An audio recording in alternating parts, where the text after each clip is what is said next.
Kang Muhammad Abu Dzar Al-Ghifari. Yang saya hormati Korwil FKM THI Jawa Barat, Karib Riki Maulana, serta rekan-rekan Karib Karibah peserta yang saya banggakan. Alhamdulillah, puja untuk Allah yang Maha Kuasa, puji untuk Allah yang Maha Suci, serta syukur untuk Allah yang Maha Ghafur.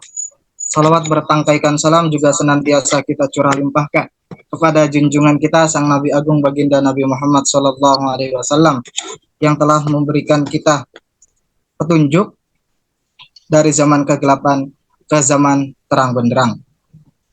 Pertama-tama saya mewakili dari jajaran kepanitiaan mengucapkan terima kasih sebanyak-banyaknya kepada semua pihak, kepada semua elemen yang telah membantu dalam penyelenggaraan acara webinar tafsir nasional ini. Saya juga ingin mengaturkan mohon maaf apabila dalam pelaksanaan, dalam penyelenggaraan kurang terlaksana dengan maksimal. Semoga acara webinar tafsir Nusantara, webinar tafsir nasional ini bisa menjadi titik awal acuan kita untuk kembali bersemangat, untuk kembali ghirah dalam keilmuan-keilmuan yang berhubungan dengan tafsir, khususnya tafsir tematik saintis. Mungkin hanya itu yang bisa saya sampaikan. Kurang-kurangnya mohon maaf. Wallahul muwaffiq ila aqwamit thoriq. Wassalamualaikum warahmatullahi taala wabarakatuh. Waalaikumsalam. Waalaikumsalam warahmatullahi wabarakatuh. Kami ucapkan terima kasih kepada Karib Muhammad Rinaldi yang telah menyampaikan sambutannya. Untuk selanjutnya yaitu sambutan dari Korwil FKM THI Jawa Barat. Waalaikumsalam warahmatullahi wabarakatuh. Bismillah, alhamdulillah, wassalatu wassalamu ala rasulillah wa ala alihi wa sahbihi wa man wala, amma ba'd. Pertama-tama yang paling pertama adalah kita panjatkan puji dan syukur kepada Allah Subhanahu wa taala yang mana telah melimpahkan rahmat dan inayahnya supaya kita bisa berkumpul dalam kegiatan webinar ini.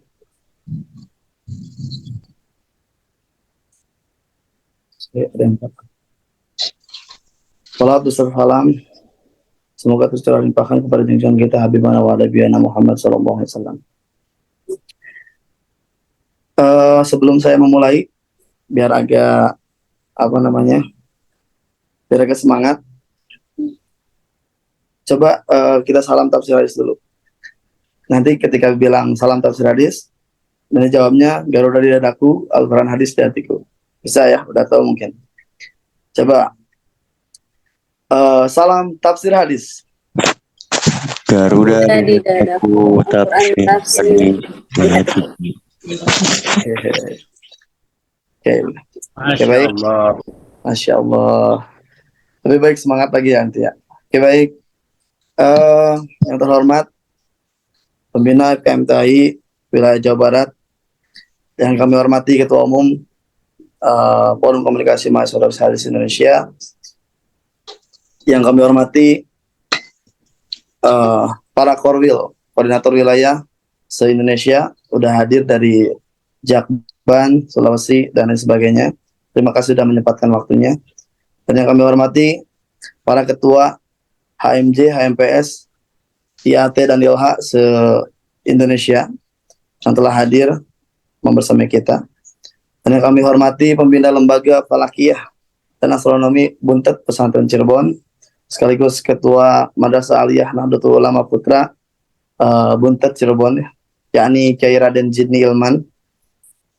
Dan yang kami hormati Ketua Prodi IAT STI Al-Muhajirin Purwakarta, sekaligus pemateri pertama nanti yang alhamdulillah sudah hadir, yakni Bapak Aroka Padli, MAG.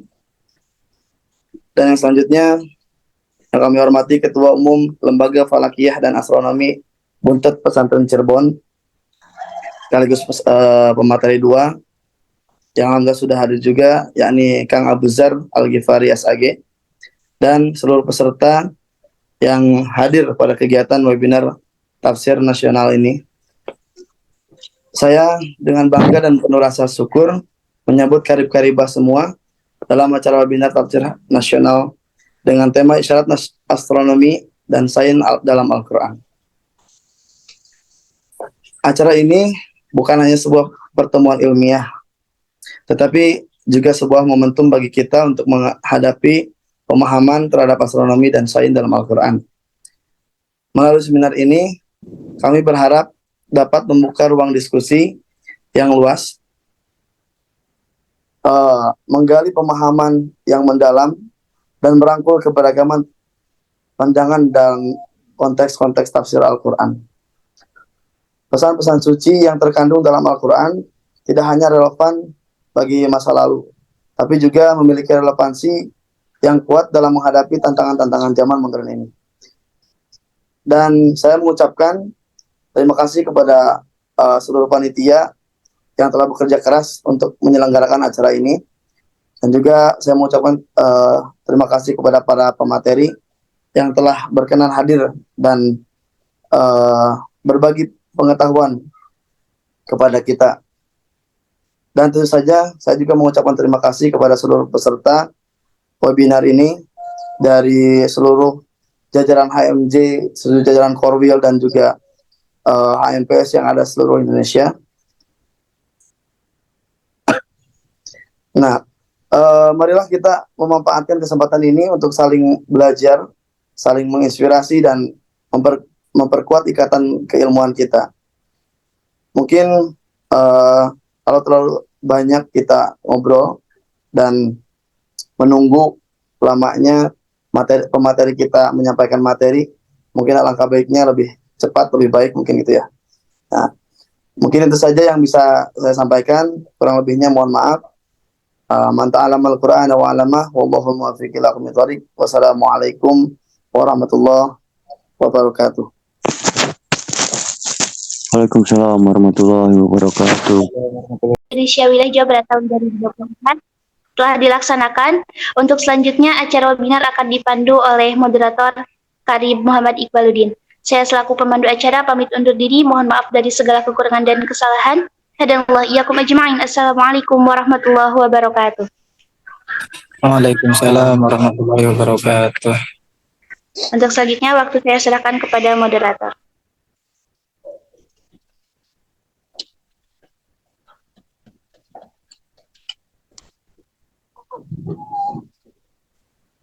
Baik, terima kasih kepada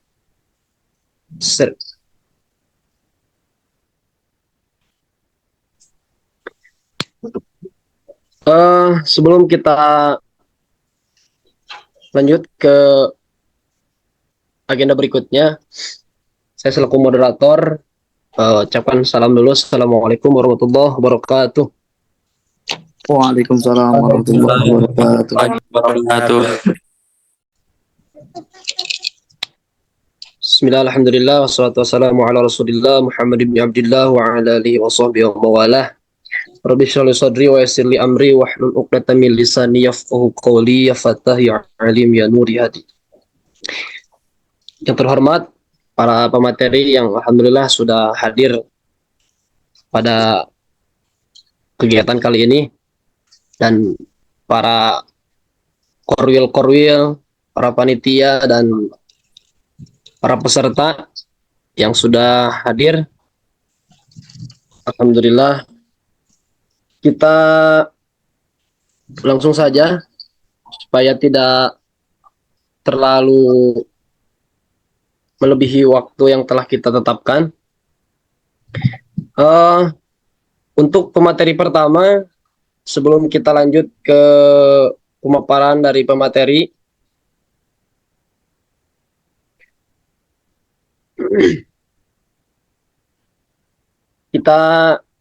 saya baca dulu CV dari pemateri pertama, itu dengan nama Muhammad Arokafadli SK MAG, tempat tanggal lahir Subang 29 Mei 1995, alamat Kampung Jawa RT 8 RW 4 Desa Cibogo Hilir, Kecamatan Pleret, Kabupaten Purwakarta.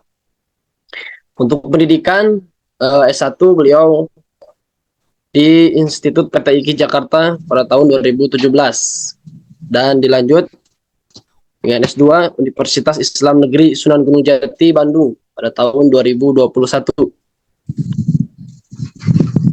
Untuk kegiatan akademik, beliau merupakan dosen prodi ilmu Al-Quran dan tafsir di STI Al-Muhajirin Purwakarta dari 2021 sampai sekarang. Dia juga sebagai presenter in the International Conference on Islam Law and Society di UIN Raden Inten Lampung pada tahun 2021. Beliau juga sebagai tim penulis buku seri Integrasi Al-Quran dan Sains Lajnah Pentasihan Mushaf Al-Quran Kemenag RI tahun 2022. Beliau juga sebagai presenter Multaqa Ulama Al-Quran Nusantara di Pondok Pesantren Al-Munawir, Yogyakarta pada tahun 2022. Beliau juga sebagai presenter in the International Conference on Religion, Culture, and Spirituality for Muslim Society di UIN Kiai Haji Abdurrahman Wahid pada tahun 2023. Selanjutnya saya akan membacakan karya-karya ilmiah beliau. Yang pertama ada Parenting dalam Islam di Yayasan Al-Bukhari Institute 2013. Selanjutnya Menyibak Tabir Tafakuh ya pada tahun 2020. Terus Contextuality Antropologi dan Sosiologi Agama, sikap kritis terhadap penguasa dalam perspektif Al-Quran, studi analisis Toha. Lanjut karyanya Pola Gradual dalam Al-Quran. Selanjutnya Religious Pluralist According to Kiai Haji Abun Bunyamin in Tafsir Al-Ma'arif. Ya, itu merupakan karya-karya beliau. Supaya tidak terlalu menghambat waktu, kita silahkan kepada materi pertama, Bapak Muhammad Arokah Fadli SKMAG untuk memberikan materinya seputar syarat astronomi dan sains dalam Al-Quran. Waktu wal makan falyatafaddal alaihi mashkura.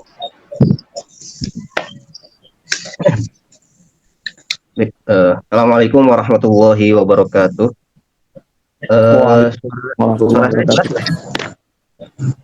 Jelas Ustaz, jelas. Kang Iqbal, apa namanya? PowerPoint boleh ditampilkan? Silakan ke admin untuk menampilkan PowerPoint.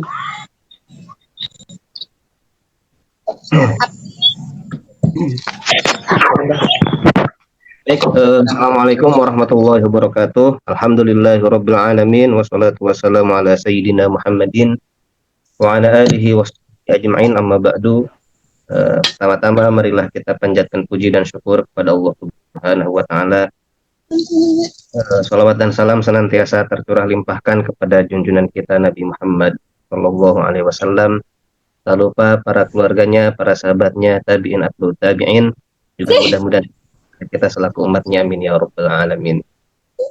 Yang terhormat segenap pembina FKMTHI, yang hormati juga para pengurus FKMTHI serta seluruh karibah yang hadir di majelis Zoom ini.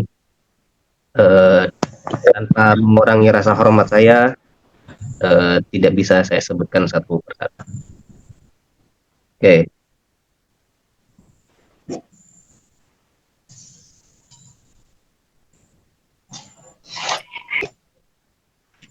Oke, udah bisa dilihat ya. Saya diberikan judul besar oleh panitia, kemudian saya kira-kira breakdown ginilah judulnya.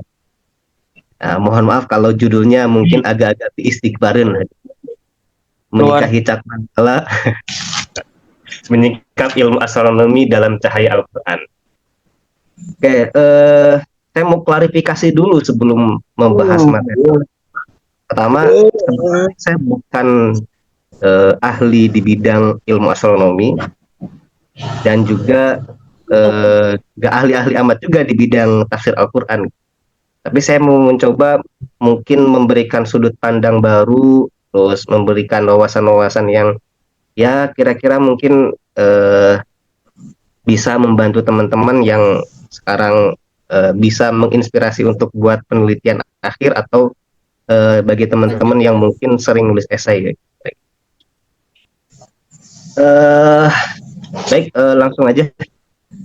Silahkan di slide kedua.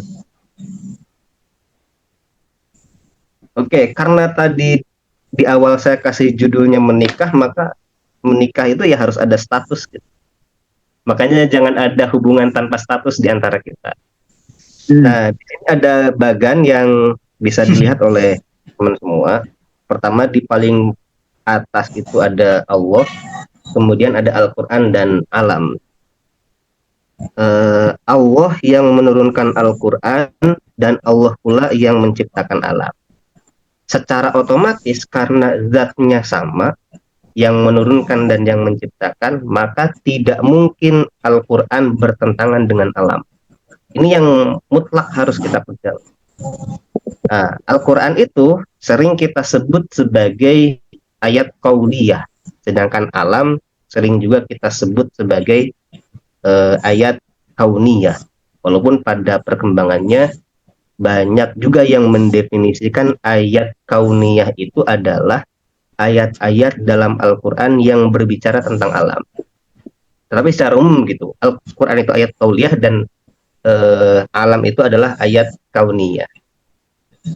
Kalau kita berbicara tentang definisi Al-Quran, rasa-rasanya ini sudah terlalu bosan bagi teman-teman mahasiswa tafsir hadis, ya, karena di sejak semester 1 atau mungkin di aliyah kita sudah tahu banget gitu, definisi Al-Quran itu apa. Nah, setiap ulama juga mempunyai tendensinya masing-masing tentang definisi Al-Quran. Kalau kita lihat di Al-Itqan misalkan, ada yang bilang Al-Quran dari Qoro'a, ada yang bilang Al-Quran itu dari Korona, ada yang mengatakan bahwa Al-Quran itu adalah isim alam. Nah, itu perdebatan yang sudah lewat. Yang jelas, kira-kira ya Al-Quran itu itulah, nggak usah dijelaskan lagi gitu sama kita apa itu definisi Al-Quran. Nah, dari Al-Quran itu kemudian lahir pemahaman-pemahaman terhadap ayat-ayat Al-Quran yang sering kita sebut sebagai tafsir. Nah, dari alam itu kemudian diperhatikan oleh manusia sehingga lahirlah ilmu alam. Nah, jenisnya sangat banyak sekali. Di antaranya ada yang disebut dengan ilmu biologi, fisika, kimia, astronomi, dan lain-lain. Banyak sekali. Nah, sementara tafsir hampir mirip dengan ilmu alam, dia mempunyai sifat yang dinamis atau berubah-ubah, tidak statis. Ya, kalau Al-Quran itu kan tetap, Al-Fatihah sampai Anas ya begitu. Gitu. Sementara tafsir yang klasik, tafsir modern atau tafsir kontemporer kan berubah-ubah. Jadi harus dibedakan mana Al-Quran dan mana tafsir. Nah, dinamisnya tafsir dengan dinamisnya ilmu alam ini kemudian menjadi perdebatan-perdebatan yang menarik untuk kita kaji. Jadi kalau kita berbicara alamnya, misalkan matahari terbit dari timur, kemudian tenggelam di ufuk barat. Nah, itu alamnya ya seperti itu. Nah, di Al-Qur'annya juga ya jelas gitu. Sementara kalau kita berbicara ilmu alam, ini kan masih dalam perdebatan-perdebatan. Ini berbicara bagaimana kalau kita berkaitan dengan ilmu, itu kan para sarjana kemudian mensyaratkan sesuatu disebut sebagai ilmu. Misalnya objektif, memiliki metode sistematis, empiris, universal, atau misalkan ada juga yang menggunakan patokannya memenuhi 3 dimensi. Dimensi ontologis yang berbicara tentang objek studinya, dimensi epistemologis yang berbicara bagaimana objek itu, dan dimensi aksiologis yang berbicara tentang manfaatnya. Oke, ini saya kira harus sudah dipahami sebelum kita melanjutkan kepada pembahasan tafsir ilmi atau pembahasan Al-Quran tentang yang diintegrasikan dengan ilmu pengetahuan alam. Oke, lanjut slide kedua, slide berikutnya. أأنتم أشد خلقا أم السماء بناها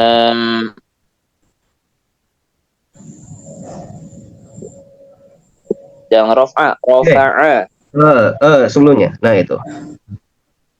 Nah, ini adalah dinamika bagaimana Al-Quran atau agama dengan ilmu alam.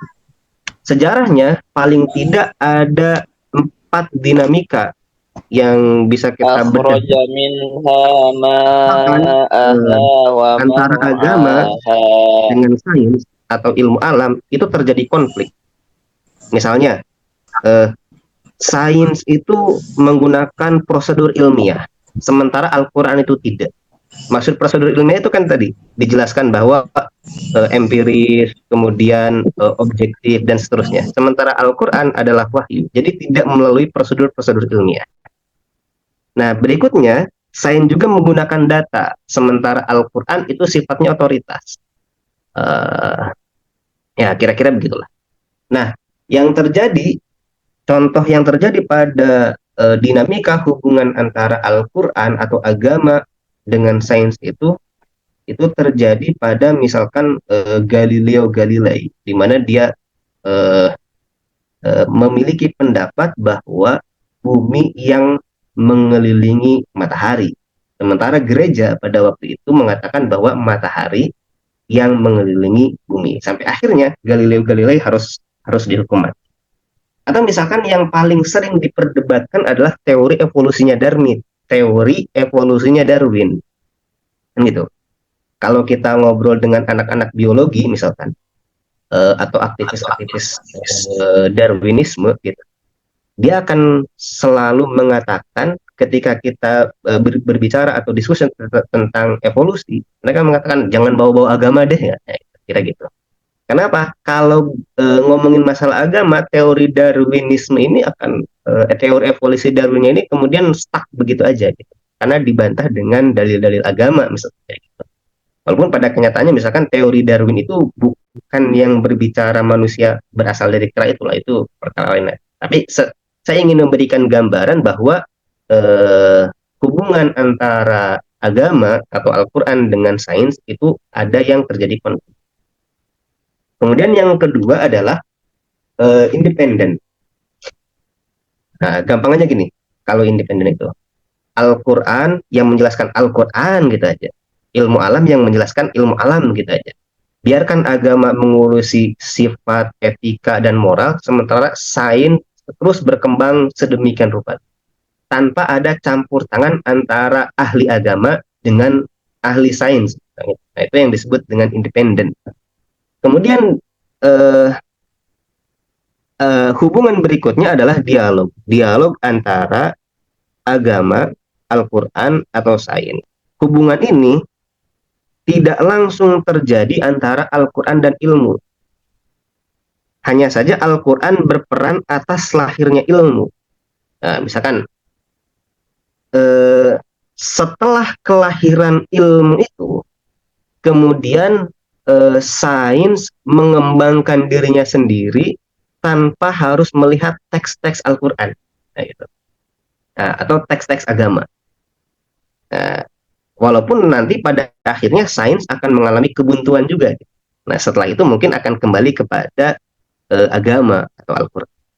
Nah, yang berikutnya, yang terakhir, hubungan yang keempat, ini yang paling sering kita temui adalah integrasi, di mana Al-Quran dan sains bisa saling menjelaskan satu sama lain. Misalkan yang populer sekali itu adalah peristiwa kejadian manusia, kemudian dibahas dalam Al-Quran bagaimana dan seterusnya. Nah, itu yang disebut dengan integrasi. Meskipun ada juga orang yang berpendapat bahwa secanggih-canggihnya sains, secanggih-canggihnya ilmu alam, itu tidak akan mampu menjadi sebuah integrasi ilmu antara Al-Quran dengan sains seperti integrasinya ilmu Al-Quran dengan nahu sorof. Karena nahu sorof itu ketika kita bahas nahu sorof lahir dari Al-Quran. Kemudian dikaji, dipelajari, setelah paham ilmu nahu sorof, digunakan untuk membahas Al-Quran. Jadi antara nahu sorof dengan Al-Quran kemudian saling membahas. Nah itu saya kira integrasi. Contoh integrasi yang sempurna itu adalah diantaranya adalah tentang ilmu nahu sorof. Oke, nah dari integrasi ini ada juga yang kemudian mengembangkannya menjadi 3. Nah, yang pertama itu adalah sifatnya bayan, hanya menjelaskan saja. Misalkan tafsir Ar-Razi itu menjelaskan semua hal. Di antaranya ada juga yang menjelaskan tentang fenomena-fenomena alam. Seperti misalkan di surat Al-Baqarah itu alladzi ja'ala lakumul ardu dorosha. Ar-Razi itu kan menjelaskan Allah menciptakan bumi ini tidak keras dan tidak lunak sehingga nyaman ditinggali oleh manusia. Nah itu Ar-Razi sudah melakukan itu, melakukan integrasi ilmu. Hanya saja Ar-Razi itu hanya pada level bayan, integrasi hanya pada level bayan. Kemudian yang kedua, integrasi pada level ijaz.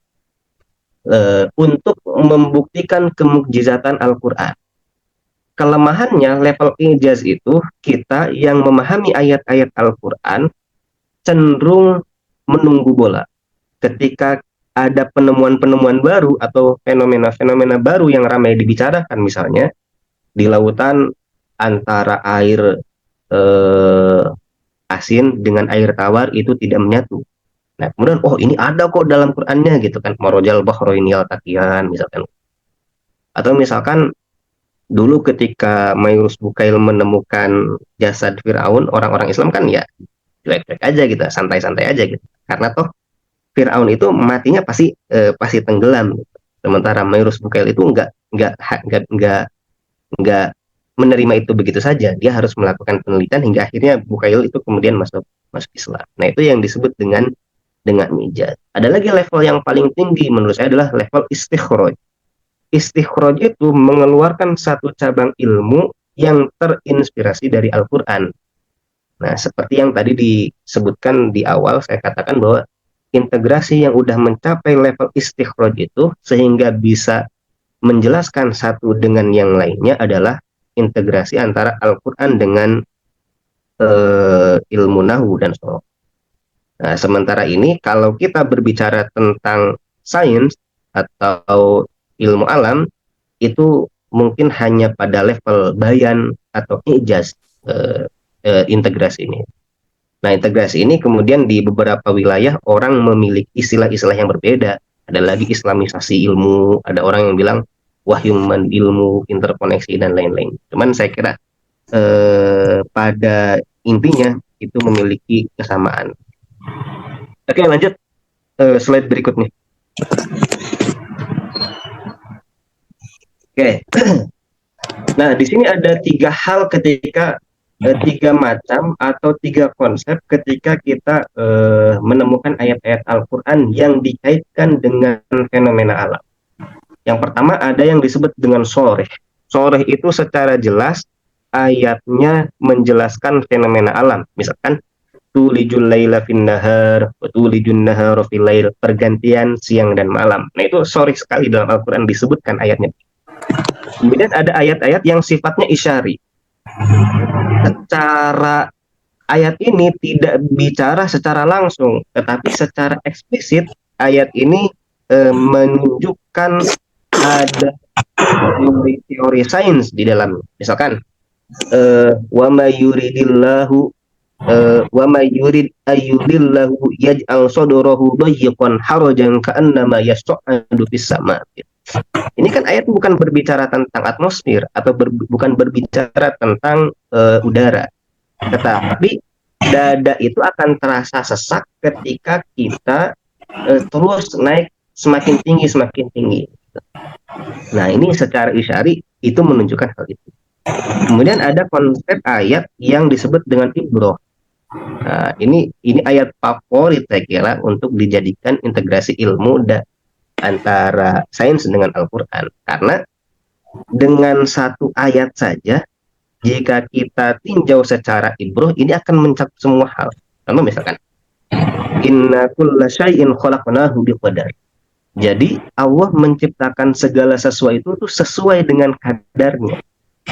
Kalau kita bahas tentang astronomi, misalkan jarak antara matahari dan bumi, kenapa sih kok jaraknya segitu? Atau jarak antara bumi dengan bulan, kenapa segitu? Ya itu karena udah ada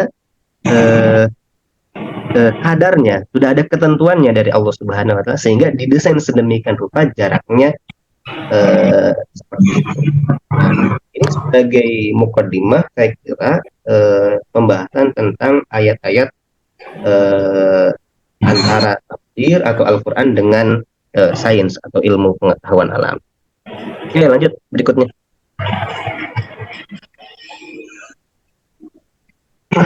Oke, ini saya kira tidak perlu dibahas astronomi definisinya apa, kemudian macam-macam cabang-cabang ilmu astronomi dan seterusnya. Lanjut aja ke bagian berikutnya. Oke. Ya, di sini saya mencantumkan surah Yasin ayat ke-38. Wasyamsu tajri limustaqarril laha dzalika taqdirul azizil alim. Jadi matahari itu berjalan pada porosnya atau pada tempat peredarannya. Nah, ketika kita berbicara tentang teori heliosentris dengan geosentris, jadi heliosentris itu matahari sebagai fokusnya dan bumi, kalau geosentris adalah bumi yang sebagai fokusnya. Ini saya kira akan menggunakan ayat yang sama, yaitu wasyamsu tajri limustaqarril laha. Nah, misalkan gini, secara kasat mata memang matahari yang berjalan dari timur ke barat, begitu terus setiap hari. Berarti kira-kira matahari lah yang mengelilingi bumi, dan bumi hanya diam. Nah, kalau teori heliosentris yang mengatakan bahwa matahari itu menjadi pusat kehidupan, itu bumi memang yang mengitari matahari, tetapi matahari juga berjalan pada porosnya. Nah, ini kemudian sama halnya seperti kita kesampingkan dulu ya teorinya benar atau enggak. Misalkan teorinya bumi bulat dengan bumi datar, kan itu. Yang satu bilang bumi itu bulat, yang satu bilang bumi itu datar. Kalau kita kaji dengan satu ayat saja, misalkan ayatnya wal arda madadnaha wa alqaina fiha rawasiya wa ambatna fiha min kulli zawjin bahij, misalkan. Dan bumi yang kami hamparkan dan kami pancangkan di atasnya gunung-gunung. Nah, kira-kira gitu. Kan secara sekilas, oh berarti bumi itu datar, karena ayatnya itu wal ardu madadnaha gitu. Tetapi ada orang yang memahami bahwa tidak, ini maknanya adalah makna majas. Jadi hamparan itu adalah apa yang kita lihat. Sejatinya bumi itu bukan hamparan, tapi terlihat seperti dihamparkan gitu. Nah, ini kerennya Al-Quran tuh gitu. Jadi Al-Quran itu memiliki dua makna yang dikaji paling tidak itu akan mengakomodir fenomena-fenomena alam. Misalkan gini, kalau kita cek lapisan atmosfer itu ada 7. Nah, ini sesuai dengan ayat Allahul ladzi khalaqa sab'a samawat, misalkan gitu. Oh, di Al-Qur'annya sama, ada 7. Atmosfer lapisannya ada 7. Maka penemuan sains modern bahwa atmosfer itu ada 7 lapis sesuai dengan Al-Qur'an. Oke, perlu kita ingat bahwa ilmu pengetahuan itu atau sains itu sifatnya dinamis. Dimungkinkan pada masa-masa yang akan datang ada lapisan-lapisan atmosfer baru yang ditemukan, kan gitu. Sementara ayatnya tidak bisa kita ubah, tetap Allahul ladzi khalaqa sab'a samawat, kayak gitu. Maka kata sab'unnya itu, kata 7-nya itu kita alihkan menjadi menggunakan pemahaman makna majazi. Jadi 7 di situ bukan 7 di atas 6 atau di bawah 8. Yang dimaksud dengan 7 itu adalah makna kiasan. Artinya banyak.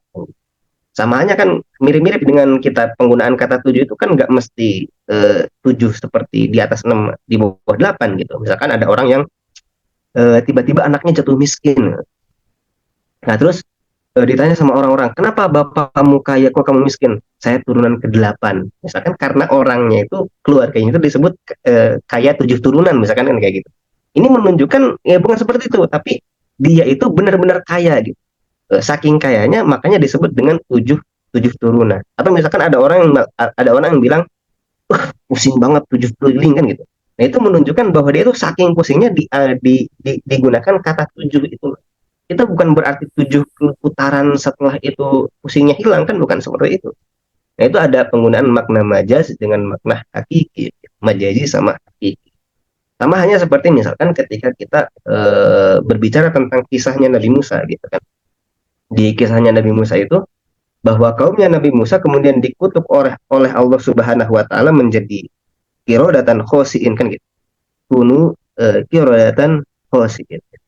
Kalau kita menggunakan makna hakikat, ya berarti secara fisik berubah menjadi kera.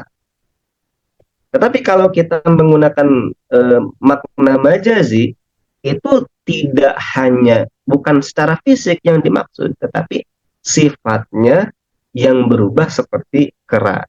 Nah, ini menggunakan teori tasbih. Jadi bukan jadi kunu qiradatan khosiin itu kira-kira kalau disebut ada batu tasbihnya ada kunu kaqirodatin khosiin. Misalkan ya seperti itu. Nah, karena sementara ini kan saya mohon maaf apakah sudah ditemukan atau tidak. Belum ada penemuan yang secara ilmiah mengatakan ada manusia yang berubah menjadi kera kan gitu. Nah, apakah ini bisa kita paksakan antara hal itu dengan ayat kunu qiradatan khosiin? Tentu kita harus menggunakan makna lain gitu. Sehingga Al-Qur'an ini cenderung sehingga orang-orang itu tidak mengolok-olok Al-Qur'an. Seperti misalkan gini. Ada ayat innalladzina kafaru sawa'un 'alaihim anzarnu khatamallahu 'ala qulubihim wa 'ala sam'ihim wa 'ala absarihim ghishawatu wa lahum 'adzabun 'alim. Jadi orang kafir itu khatamallahu 'ala qulubihim wa 'ala sam'ihim wa 'ala absarihim ghishawah. Mereka enggak tertutup matanya, pandangannya juga tidak tertutup. Kan itu bukan artinya Al-Qur'an salah, tetapi itu ada makna majaz yang seolah-olah orang-orang kafir itu terhalang dari dari hidayah gitu. Oke, lanjut slide berikutnya. Oke, di sini ada tentang bulan. Karena kalau kita bicara tentang astronomi ya itu termanya banyak kan ini matahari, bulan dan bintang. Ini sekarang tentang bulan. Surat ayat 5. keren, ini emang buat gudang. Lasyamsa dia awal qamara nuro wa qaddarahu manazila lita'lamu adadas sinina wal hisab. Ayat ini ada banyak hal yang bisa kita bedah. Pertama adalah tentang perhitungan komariah dan samsiah. Karena di sini diakui bahwa matahari dan bulan itu bisa dijadikan sebagai media untuk menghitung bilangan tahun dan perhitungan waktu.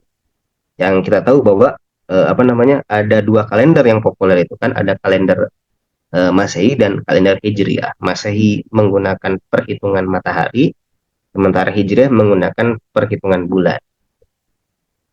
Tetapi tetap saya kira kalender Hijriah itu mempunyai tempat yang istimewa bagi umat Islam begitu, karena bulan puasa, pelaksanaan ibadah haji itu ya dilakukan pada bulan-bulan Komariah. Ini berdasarkan ayat yas'alunaka 'anil ahillah qul hiya mawaqitu linnas wal hajj. Ya, di situ ada kata al-ahillah. al-ahillah itu diartikan sebagai bulan sabit. Jadi bulan sabit itu adalah sebagai penanda atau petunjuk bagi umat Islam atau bagi manusia untuk melaksanakan ibadah haji. Makanya perhitungan bulan memiliki tempat tersendiri di dalam Islam.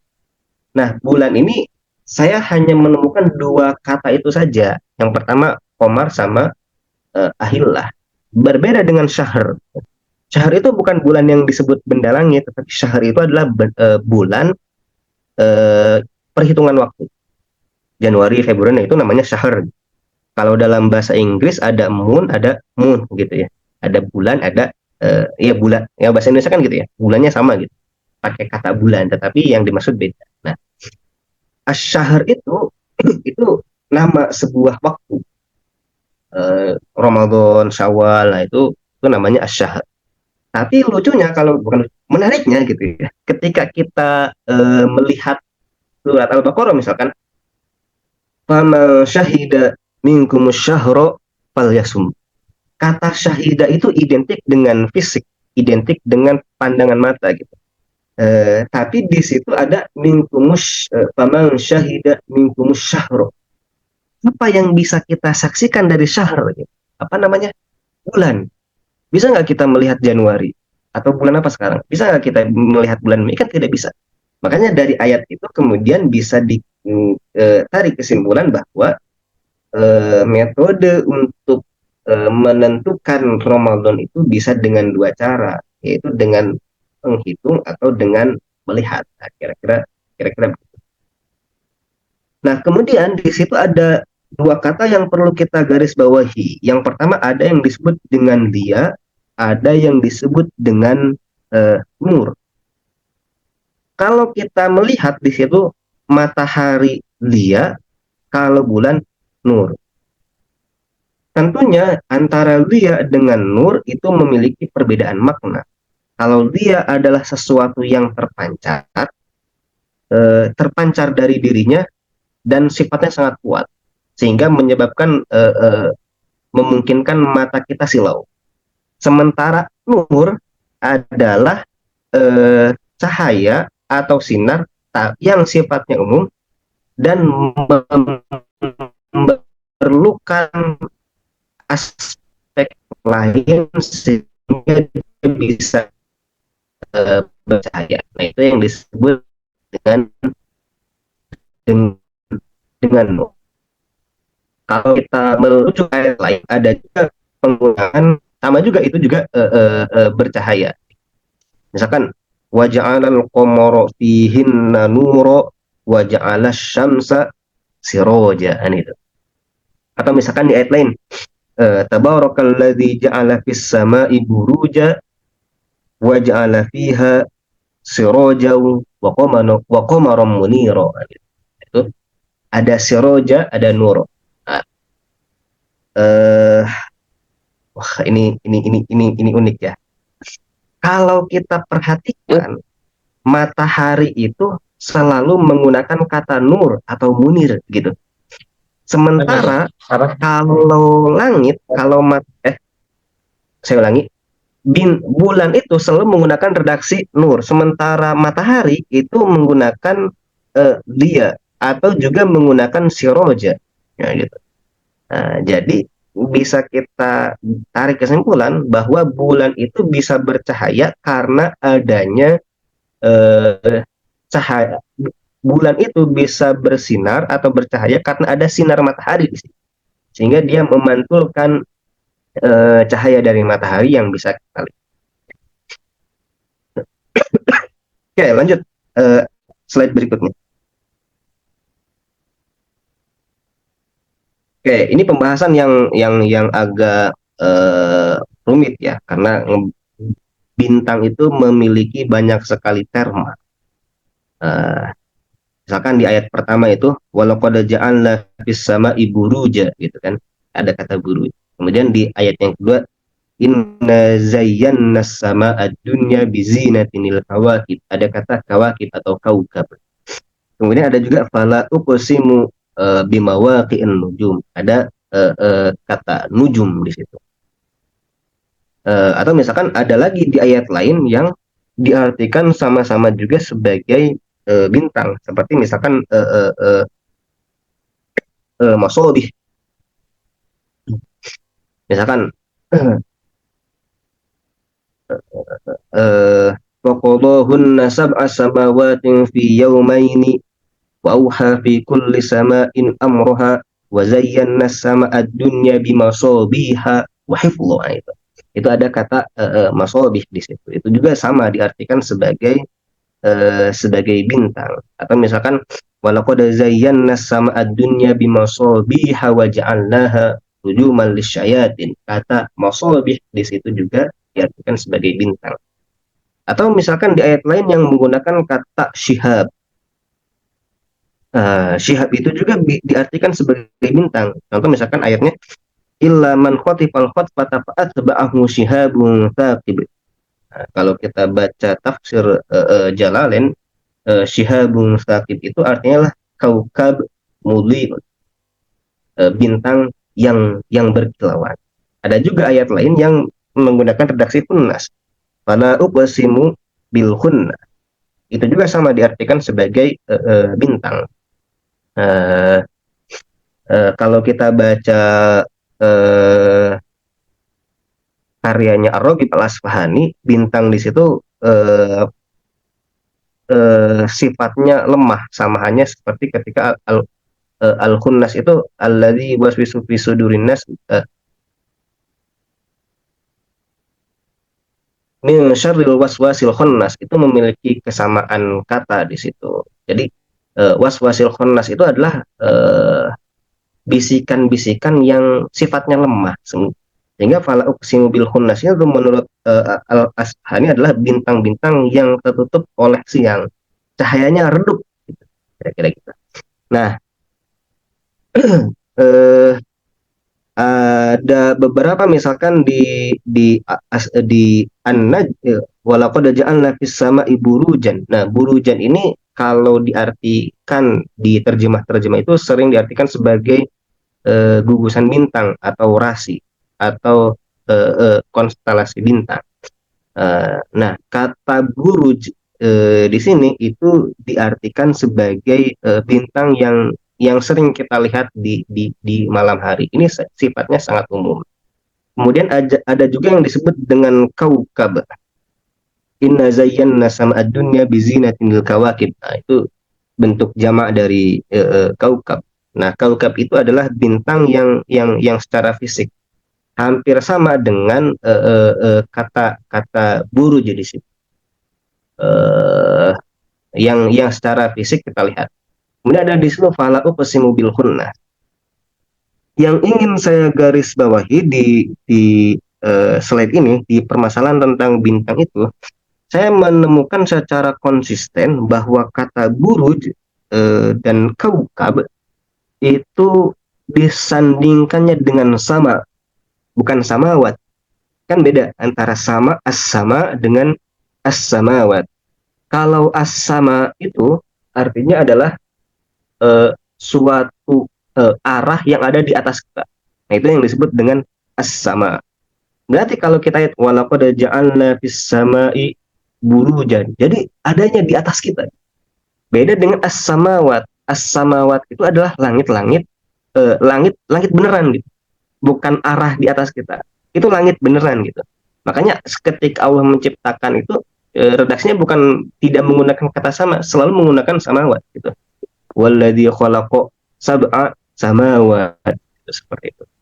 Itu antara perbedaan antara as-sama dengan as-samawat. Oke, berikutnya.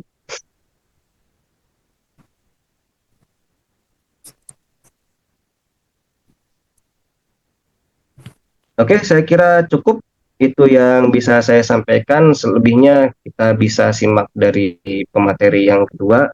Mohon maaf atas segala kekurangannya. Allahumma muwaffiq ila aqwamit thoriq. Assalamualaikum warahmatullahi wabarakatuh. Waalaikumsalam warahmatullahi wabarakatuh. Assalamualaikum warahmatullahi wabarakatuh. Oke, baik, terima kasih kepada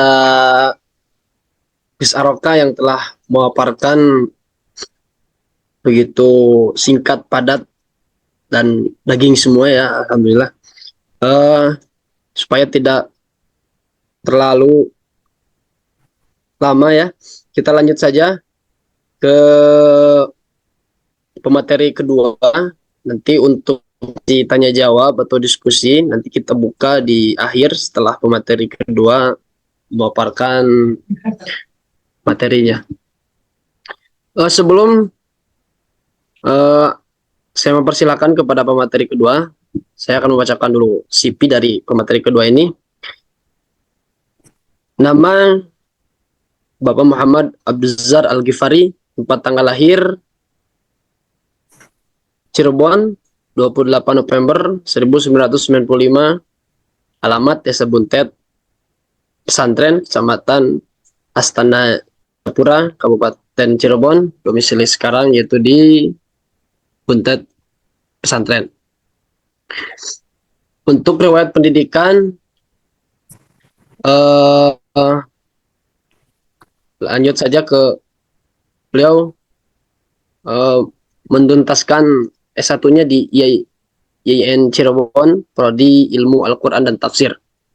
Untuk pendidikan informal yaitu Pondok Buntet Pesantren Cirebon. Untuk pengalaman organisasi, beliau merupakan Ketua PAC IPNU Kecamatan Astana Japura pada tahun 2014 sampai 2016. Beliau juga sebagai Wakil Ketua PC IPNU Kabupaten Cirebon pada tahun 2017 sampai 2021. Beliau juga sebagai Pembina PAC IPNU Kecamatan Astana Japura pada tahun 2017 sampai sekarang. Merupakan Koordinator Bidang Qiraat Sab'ah Jamiatul Qura wal Hufadz Kecamatan Astana Japura pada tahun 2019 sampai 2021. Beliau juga sebagai Ketua Tim Hisab dan Ruqyat Lembaga Falakiyah Buntet Pesantren pada tahun 2014 sampai dengan sekarang. Beliau juga sebagai staf ahli Tim Hisab Ruqyat Kementerian Agama Kabupaten Cirebon. Beliau Ketua Lembaga Falakiyah dan Astronomi Buntet Pesantren Cirebon pada tahun 2023 sampai sekarang. Nah, beliau juga sebagai guru mata pelajaran ilmu MANU Putra Buntet Pesantren Cirebon pada tahun 2017 sampai sekarang. Ada juga nih satu moto hidup dari beliau yaitu kalau serius jangan bercanda, kalau lagi bercanda gak usah diseriusin. Nah, oke. Kepada pemateri kedua yaitu Kiai Muhammad Abduzar Al-Ghifari, al-waqtu al-makan falyatafaddal alaihi mashkura ma'jura.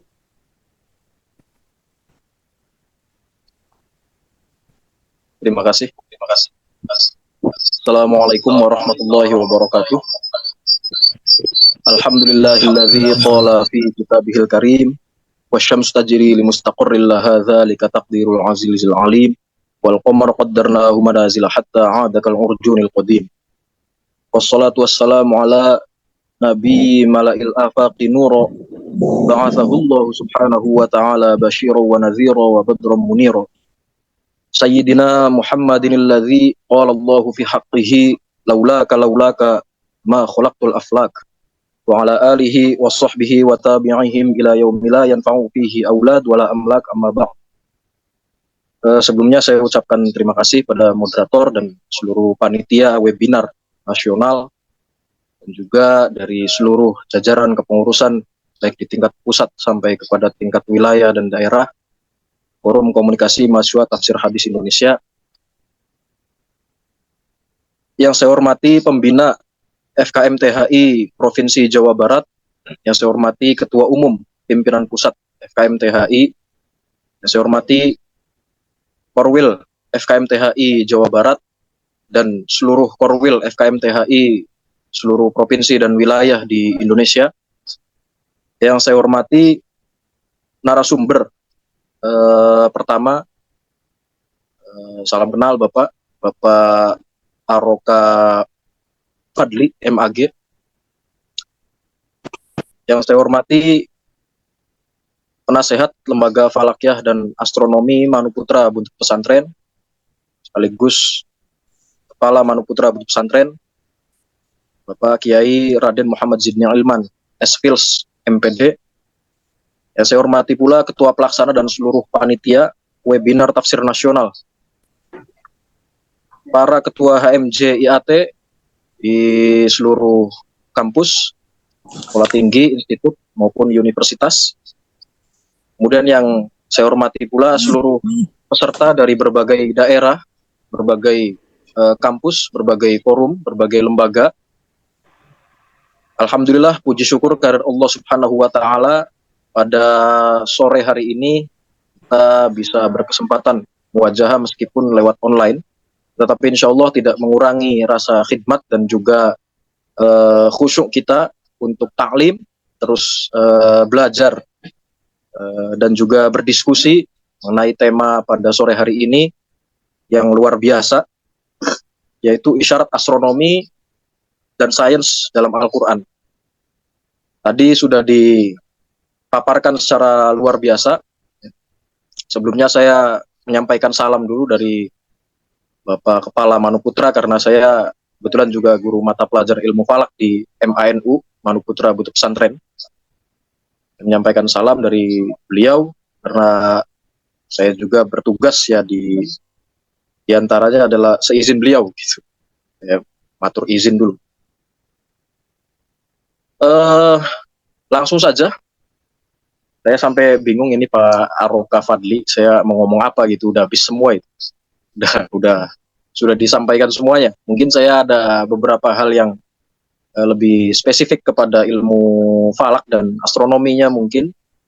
Karena memang saya secara pendidikan formal itu tidak menempuh pendidikan di ilmu falak, tetapi kurang lebih 9 tahun saya belajar ilmu falak, astronomi, astrologi, dan tadi berbagai cabangnya yang sudah ada di slide PowerPoint.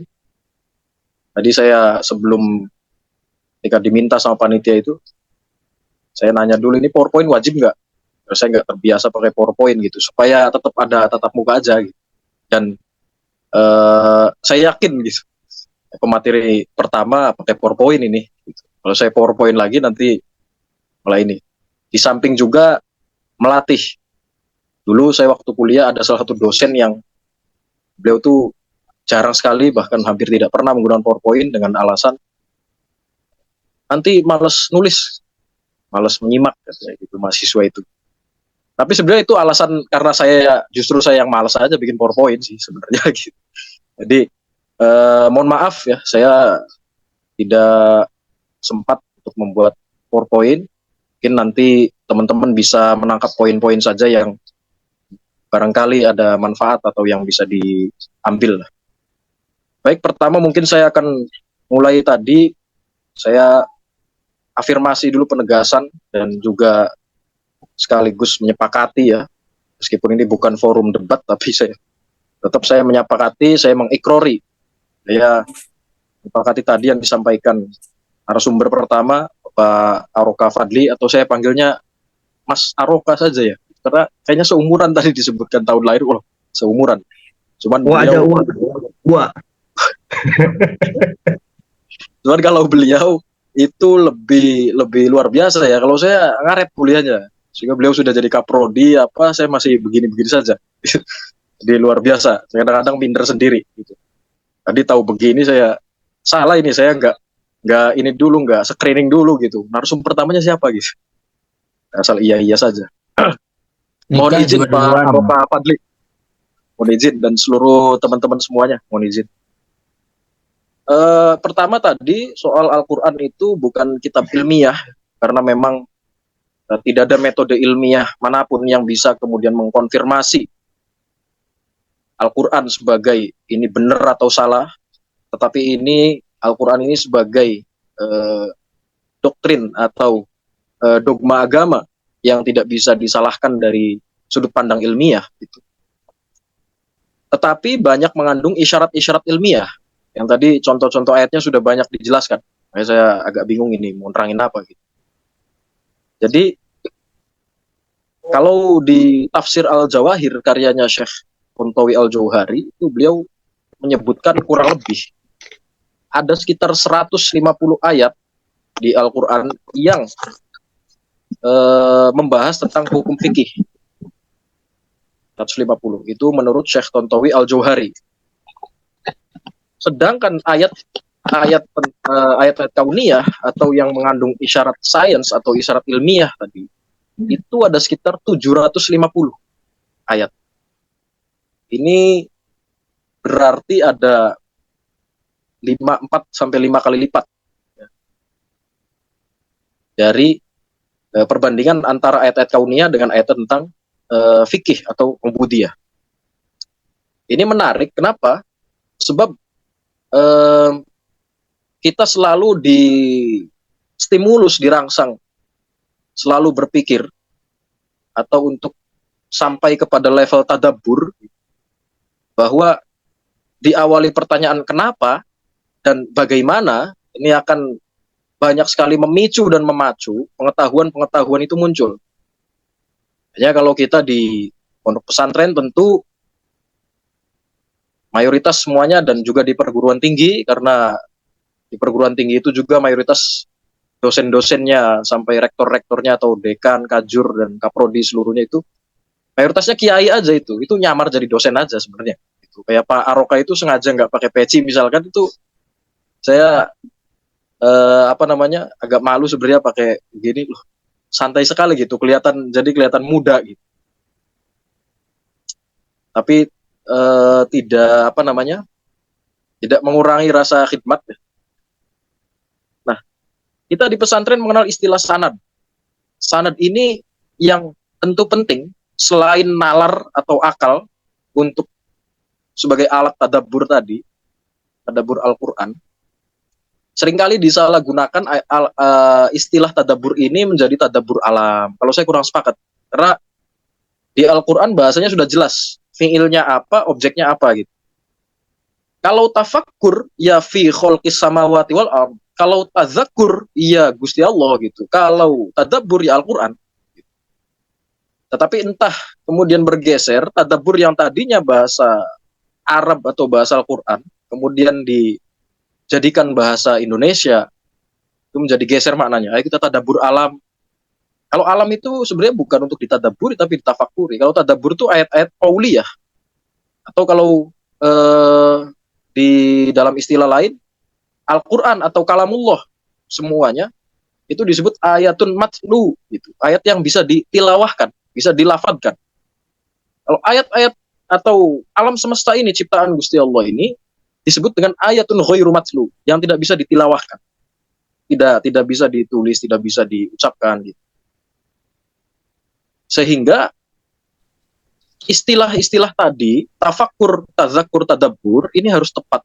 Pertama itu dulu, sehingga kita nggak salah kaprah. Minimal yang jurusan IAT lah, tidak ikut latah menyebut, ayo kita tadabbur alam gitu. Gitu, tadabbur alam, tadabbur Al-Quran. Tapi nanti tentu gitu, yang tadi bahasa bahwa Quran mengandung isyarat ilmiah, inilah yang kemudian kita gunakan untuk mana sih ayat-ayat yang mengandung isyarat ilmiah tersebut. Tadi sudah disampaikan diantaranya wasyamsu tajri limustaqarril laha. Ini perdebatan panjang yang nggak ada selesainya antara flat earth society dengan globe earth, antara bumi datar, bumi bulat. Saya disclaimer dulu pertama, untuk menjawab ada yang kalau yang tanya begitu, itu saya disclaimer dulu. Jawabnya, saya selalu jawab, udah nggak usah, kamu kok body shaming gitu sama bumi. Bumi sampai di body shaming, bumi nggak salah apa-apa gitu, body shaming. Bumi datar lah, bulat lah, kotak, gitu. Dan seterusnya. Karena memang antara dalil-dalil agama tentang bumi itu datar ataupun bulat, itu tidak ada dalil yang soreh, yang jelas. Tadi disampaikan diantaranya ada yang soreh, ada isyarah, kemudian ibroh. Diantaranya mungkin kalau yang ayat-ayat tentang bumi itu bulat, datar, kotak, atau segitiga, atau trapesium, dan seterusnya lah gitu ya. Itu masuknya ke isyarat atau ke ibroh saja. Nah, saya juga tidak mau menyampaikan di sini terus yang benar yang mana. Ya wallahu a'lam, saya juga nggak tahu. Kecuali sayanya sudah pernah keluar angkasa kemudian lihat, oh bumi itu ternyata segitiga siku-siku misalkan. Nah, saya nggak tahu. Dan itu juga sebenarnya bukan esensi, ya. Tidak masuk kepada esensi atau prinsip. Jadi kalau di ilmu falak misalkan, mungkin teman-teman pernah dengar ilmu falak, atau biasa disebut juga dengan ilmu astronomi Islam, itu diyakini penggagasnya atau pencetusnya adalah Nabiullah Idris alaihissalam. Nah, ini juga poin menarik. Kenapa saya bilang menarik? Karena tema sore hari ini itu tafsir atau isyarat astronomi dan sains dalam Al-Quran. Kalau kita sepakati Al-Quran itu ada atau mulai turun lah minimal gitu ya, mulai turun ke bumi, yaitu kepada Kanjeng Nabi Muhammad pada tahun sekitar 600-an Masehi. Sedangkan Nabiullah Idris alaihissalam itu hidup di masa ribuan tahun yang lalu, gitu. Bahkan sebelum Masehinya. Artinya ilmu ini sudah ada, bahkan Qurannya belum ada gitu. Tetapi Quran belum ada bukan berarti belum ada. Belum ada secara mushaf, secara teks, secara ini. Jadi kalau Qurannya di Lauhul Mahfuz atau apa, itu nanti jadi perdebatan lagi. Oh, berarti Quran qadim, jadid, dan seterusnya, hadis apalah. Itu kita menghindari perdebatan-perdebatan semacam itu yang sebenarnya tidak ada poinnya gitu, tidak ada intinya, tidak ada selesainya. Artinya sebelum Al-Quran turun itu sudah, keilmuan itu sudah tersusun secara rapi. Karena hampir mayoritas ulama, contoh di kitab Khulasatul Wafiyah, karyanya Kiai Zubair Umar Al-Jilani, itu beliau menyebutkan ya pencetus ilmu falak itu Nabi Idris. Atau misalkan guru besar ilmu falak di UIN Wali Songo Semarang, beliau salah satu guru saya, Profesor Dr. Kiai Haji Izzuddin, itu beliau juga menyampaikan demikian di berbagai karya ilmiahnya, buku-bukunya. Kalau saya masih penikmat karya ilmiah, belum sampai bikin. Jadi Pak Aroka banyak karya ilmiahnya apa aja gitu. Saya skripsi aja untung selesai, Pak. Jadi bainas sama iwal art, sebenarnya ini antara langit dan bumi gitu. Tapi nggak apa-apa, biar saling melengkapi gitu. Meskipun saya bukan melengkapi, ini saya mengulang aja yang tadi keterangan-keterangan beliau. Itu pencetusnya Nabi Idris. Nabi Idris itu kita kenal sebagai Nabi dan Rasul yang punya pengalaman spiritual, yaitu naik ke langit. Ketika beliau itu bersahabat dekat dengan malaikat Israel, CS Besti, nama malaikat Israel. Jadi bisa ditiru juga mungkin. Supaya CS ya, kalau udah CS tuh, ya kalau mau mati halus aja lah, kita kan Besti bro, kita temen gitu. Jangan kasar-kasar lah nyabut nyawa saya gitu. Jadi waktu ngaji kalau kiai agak begitu ya, jadi formal nggak formal gitu sama kiai itu. Nama Nabi Idris ini punya sahabat dekat malaikat Israel, riwayat yang populer terkenal, sehingga beliau itu pernah meminta suatu saat, ya Israel coba saya minta cabut nyawa, cabut rohnya gitu. Kata malaikat Israel, loh belum waktunya, ya sudah izin dulu sama Allah. Akhirnya izin, singkat cerita diizinkan. Ketika rohnya sudah dicabut, dibalikin lagi. Cuman pengen ngerasain mati. Setelah itu beberapa hari kemudian, minta lagi. Ya Israel, saya pengen lihat neraka, katanya. Akhirnya diajak ke neraka. Bismillahnya, boleh lagi, diajak ke neraka. Baru sampai di depan pintu gerbang neraka, pintu masuknya, itu sudah Nabi Idris sudah ampun-ampunan. Dari situ, diajak pulang ke dunia lagi, ke bumi.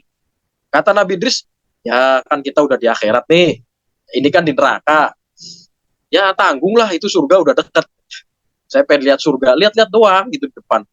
Akhirnya berangkat lagi. Ini mohon maaf saya cerita sebentar dulu ya. Akhirnya diizinkan lagi kemudian ke surga. Singkat cerita, Nabi Idris itu diminta pulang, tidak mau. Setelah ada beberapa lobi-lobi, akhirnya diizinkan, tapi hanya tinggal di langit kedua, wakilah langit keempat. Tapi saya banyak dengarnya yang banyak riwayat langit kedua. Ada riwayat lagi yang menyatakan Nabi Idris itu turun lagi ke bumi. Nah, ketika turun ke bumi, berdasarkan pengalaman Nabi Idris naik ke langit, itu menyimpan catatan-catatan tentang posisi benda-benda langit. Yang ini sesuai dengan Al-Quran. Sedangkan ilmu pengetahuan modern di tahun 600-an itu belum menemukan konsep-konsep demikian. Sudah di kita Al-Qur'an sudah menyebutkan. Contoh tadi ayat tentang at-tariq, an-nujum at-tariq al-kaukab. Tadi disampaikan oleh Pak Aroka, kaukab itu merujuk kepada tadi disandinginya dengan ayat menghiasi langit. Kaukab itu bintang yang dalam arti abstrak. Ada misalkan tokoh legendaris penyanyi, itu musisi legend lah di Timur Tengah, namanya Sayyidah Ummu Kulsum. Itu disebutnya kaukabus syarq, bintang dari timur. Artinya bintang yang dimaksud bukan bintang dalam arti fisik bintang gitu. Tetapi bintang ini, oh ini pemain bintang. Bukan dia sebagai bintang, bukan. Dia pemain yang sangat bagus gitu, sehingga diibaratkan bintang. Itu kaukab. Kalau nujum, najm dan nujum, itu bintang yang sudah berposisi konstelasi. Makanya ada bahasa ilmu falak itu disebut dengan ilmu nujum. Wah, ini tabrakannya dengan orang-orang yang biasanya fikih ketat. Itu pengalaman pribadi. Tidak semua ahli fikih, tidak semua. Karena saya juga belum ketemu semua ahli fikih. Tapi mayoritas kiai-kiai atau ulama-ulama, ustadz-ustadz yang ahli di fikih, itu tabrakannya biasanya di situ, rata-rata. Haram ilmu nujum, haram ini apa, zodiak dan segala macam. Sebelum muncul istilah zodiak, Aries, Taurus, Gemini, itu Nabi Idris sudah merumuskan. Ada bahasa-bahasa Arabnya itu. Sebenarnya kategori haram ini adalah, kalau saya tetap yakin dan husnudzon kepada beliau-beliau kiai-kiai dan ulama-ulama yang mengharamkan ilmu tersebut, ilmu nujum tadi, itu dengan landasan ihtiyat atau kehati-hatian para beliau. Yang mana kalau ilmu nujum ini diyakini, nanti tidak yakin pada takdirnya Gusti Allah. Contoh di ilmu nujum, dari mulai yang tingkat dasar mungkin sampai yang levelnya sudah ekstrim, itu ngitung misalkan orang ini kapan jatuh, ngitung lampu ini misalkan ya, kapan pecahnya, gitu. Ngitung gelas ini kapan pecah, ngitung jodoh, misalkan. Ngitung bahkan sampai ngitung mati dan ngitung kiamat. Nah, ini agak aneh mungkin bagi teman-teman yang baru mendengar, atau mungkin sudah pernah dengar lah ada ilmu-ilmu semacam itu. Dan saya pelajari, gitu. Pernah mempelajari itu, hitung orang mati itu ketepatannya 80-90%. Artinya dari 10 orang yang saya hitung, tapi sudah mati orang, sudah wafat, sudah meninggal. Dari 10 itu saya salahnya itu 1-2 orang lah, salah, yang meleset. Ternyata ada ilmunya ya. Dan kemudian yang menariknya adalah ini menggunakan rumusan Al-Quran. Ada istilahnya numerologi Al-Quran. Kalau orang yang belum ngerti ilmunya kan mungkin itu cocok logi. Enggak, ini numerologi gitu. Mungkin kadang-kadang cocok loginya cocok gitu. Dengan numerologi tadi. Misalkan ayat Quran itu ada sekian, coba dikalikan dengan jumlah surat, coba ditambahkan dengan jumlah dengan jumlah ayat atau huruf yang di surat apa, kemudian begini dan seterusnya, nanti jadilah rumusan apa. Di ilmu namanya astrologi ya, atau ilmu nujum. Nah, itu nujum. Jadi kalau najm atau nujum itu lebih merujuk kepada bintang-bintang yang sudah ada keterikatan satu sama lain. Yang kemudian ini menjadi landasan nanti bermanfaat bagi kehidupan manusia. Bermanfaatnya di mana nanti di akhir lah. Ya, sampaikan. Itu nujum. Kemudian at-tariq tadi. At-tariq tahun 2019 itu masih menggunakan teleskop yang paling canggih di dunia. Itu milik NASA, namanya teleskop Hubble. Itu menemukan objek yang sangat terang, tapi dia itu kelap-kelip dan berputar sangat cepat, kelip-kelip. Yang disebut dengan kuasar. Kuasar pakai Q.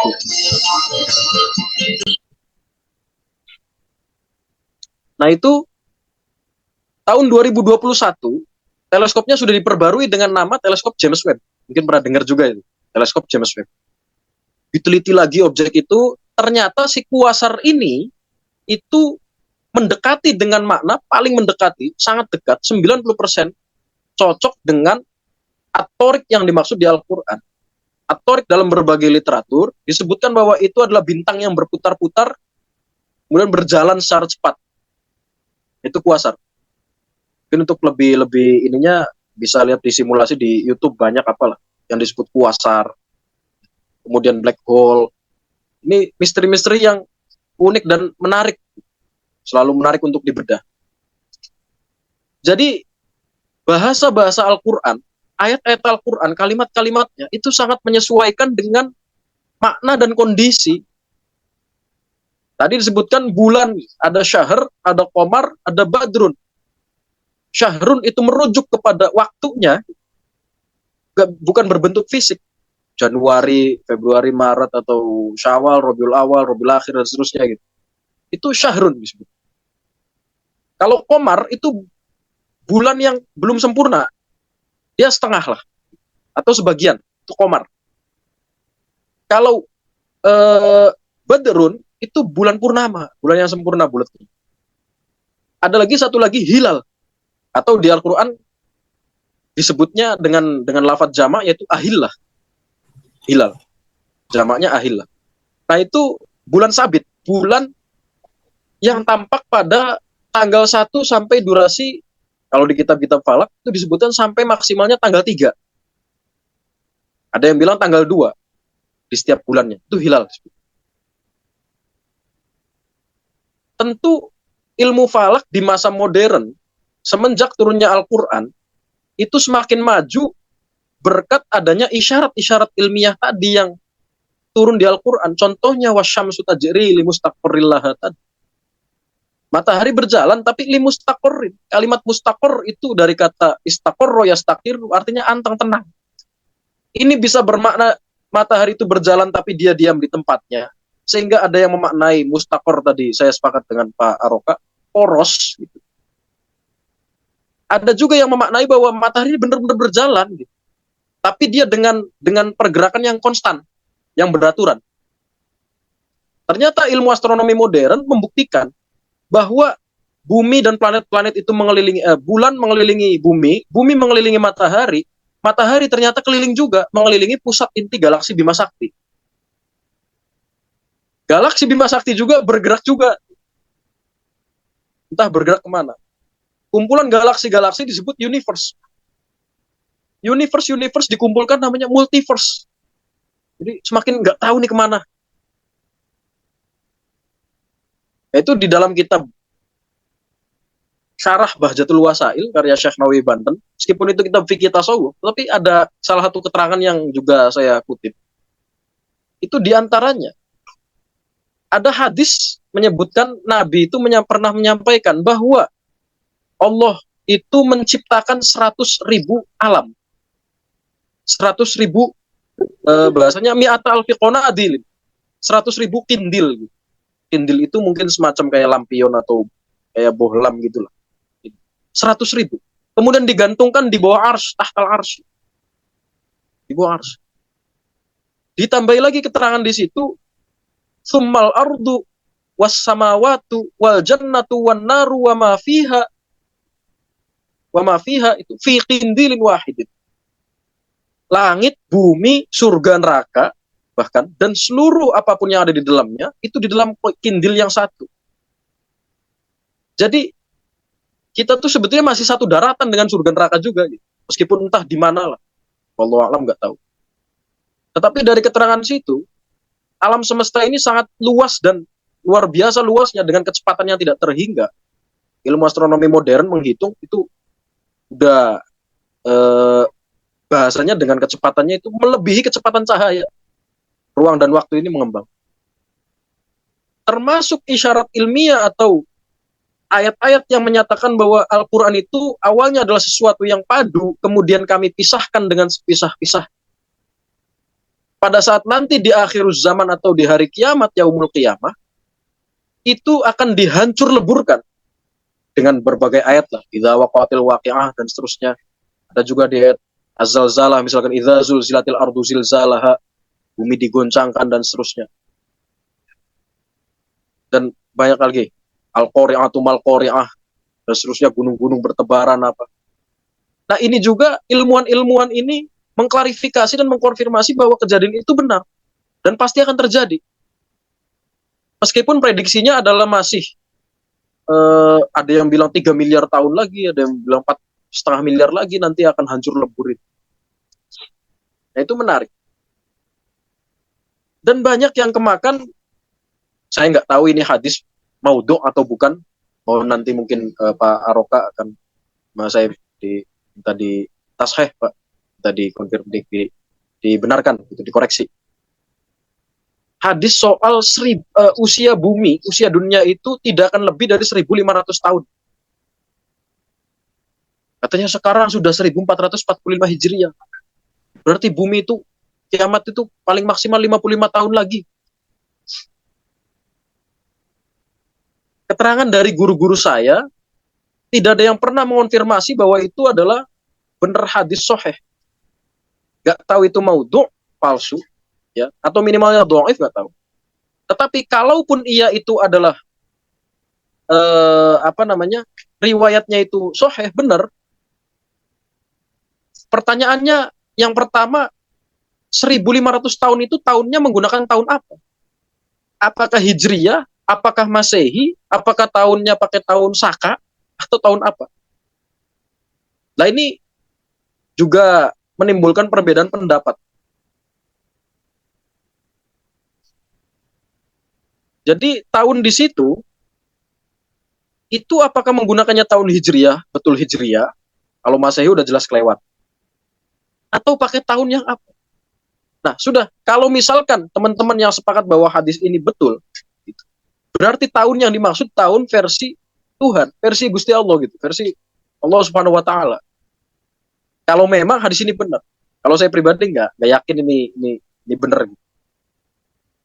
Yang jelas, selagi masih ada jurusan ilmu Al-Quran dan tafsir di dunia ini, atau tafsir hadis, kiamat masih ada, masih jauh.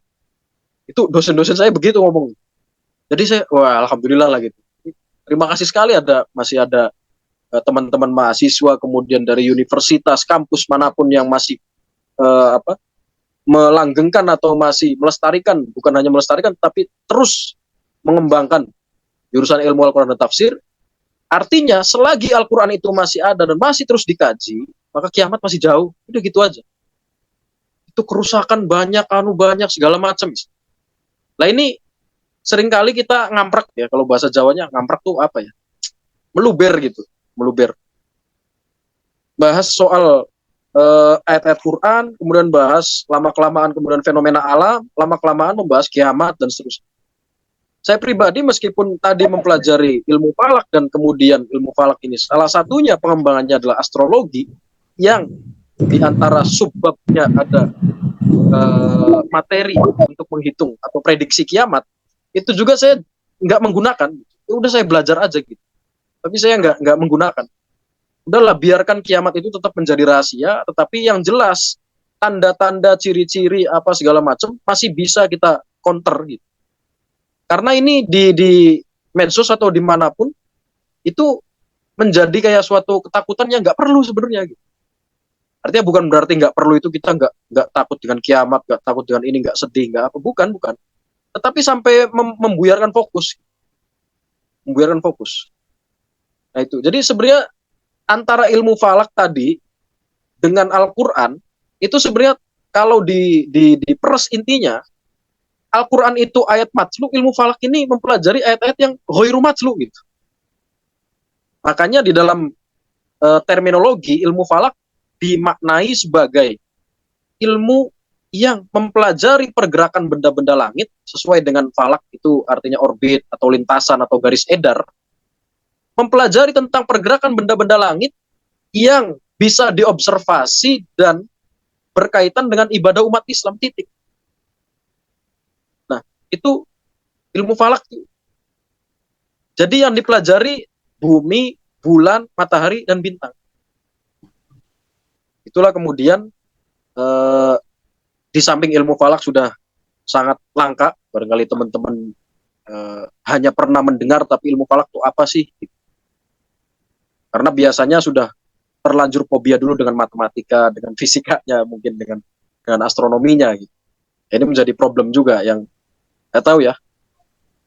Itu masih terus digali lah metodenya untuk bagaimana supaya tertarik atau minatnya itu tinggi.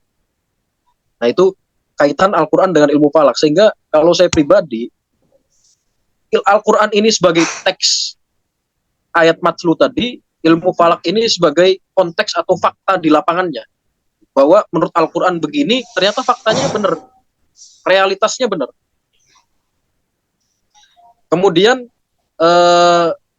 tujuan dan pentingnya diantaranya yang pertama, ini banyak sekali saya banyak mendengar itu yang kalimat-kalimat yang gimana gitu ya. Misalkan untuk apa sih belajar ilmu falak gitu? Kan sudah ada kompas kiblat, sudah ada aplikasi menghitung waktu sholat dan seterusnya gitu. Ya kalau bahasanya begitu, ya ngapain ada guru, ngapain kemudian ada sekolah? Kan di internet juga sudah tersedia semua. Sama halnya dengan mengatakan itu. Ya, kenapa harus ada ilmu falak segala atau harus belajar juga ilmu falak? Saya sampaikan di kitab, ada salah satu kitab Irsyadul Murid. Itu kitab tentang ilmu falak, karyanya Syekh Ahmad Ghazali, Kiai Ahmad Ghazali. Itu beliau dari Jawa Timur.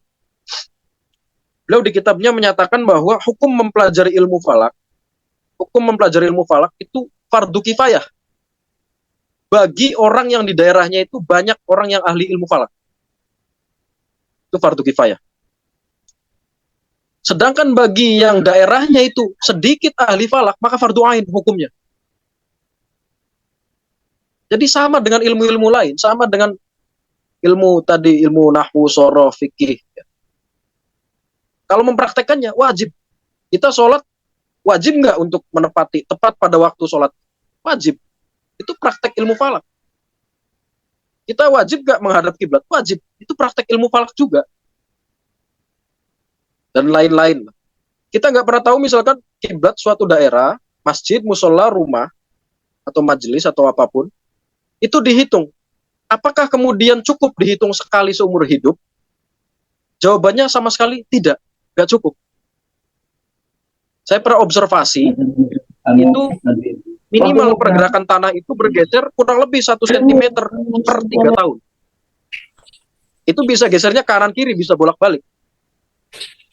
Makanya ada istilah di dalam ilmu falak itu kalibrasi arah kiblat atau diukur ulang, dikalibrasikan ulang.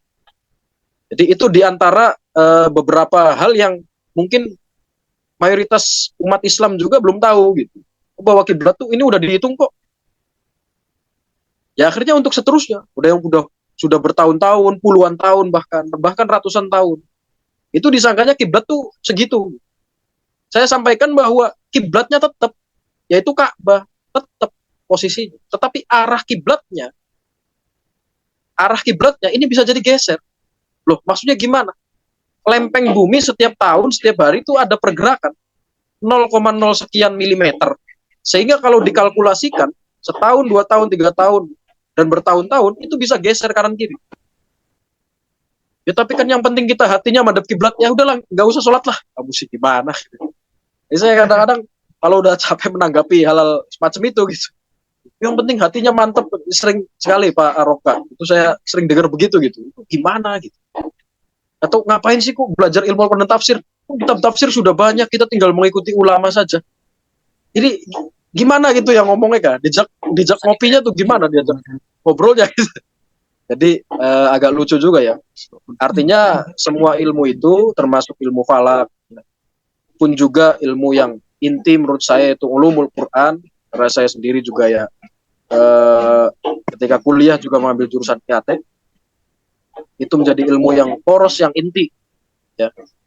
Dan juga tidak berarti agama Islam itu kemudian hanya doktrin-doktrin yang atau taklid-taklid buta, tetapi agama Islam juga mengajarkan betapa pentingnya penalaran, betapa pentingnya rosad atau pengamatan, observasi, ya, penelitian-penelitian.